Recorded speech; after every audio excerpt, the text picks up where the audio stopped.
اے ایمان والو، شیطان کے نقش قدم پر نہ چلنا، اور جو شخص شیطان کے نقش قدم پر چلے گا تو وہ بے حیائی اور برائی کا حکم دے گا۔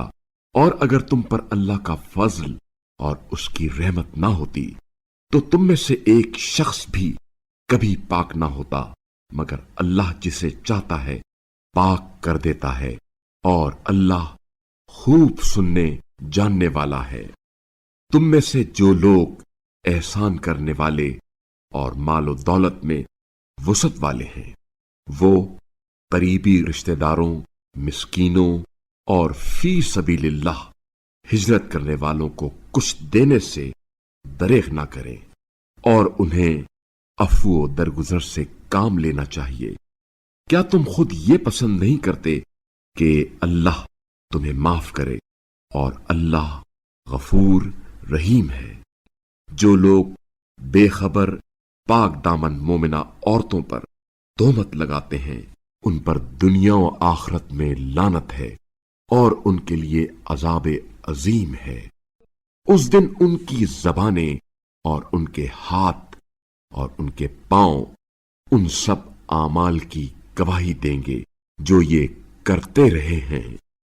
اس دن اللہ ان کا حقیقی بدلہ پورا کرے گا، اور وہ جان لیں گے کہ اللہ ہی حق ہے اور حق کا ظاہر کرنے والا ہے۔ خبیث عورتیں خبیث مردوں کے لیے، اور خبیث مرد خبیث عورتوں کے لیے ہیں، اور پاکیزہ عورتیں پاکیزہ مردوں کے لیے، اور پاکیزہ مرد پاکیزہ عورتوں کے لیے ہیں۔ یہ ان باتوں سے پاک ہیں جو لوگ بناتے ہیں، ان کے لیے مغفرت اور باعزت روزی ہے۔ اے ایمان والو، اپنے گھروں کے علاوہ دوسروں کے گھروں میں داخل نہ ہونا جب تک اجازت نہ لے لو، اور گھر والوں پر سلام نہ کر لو۔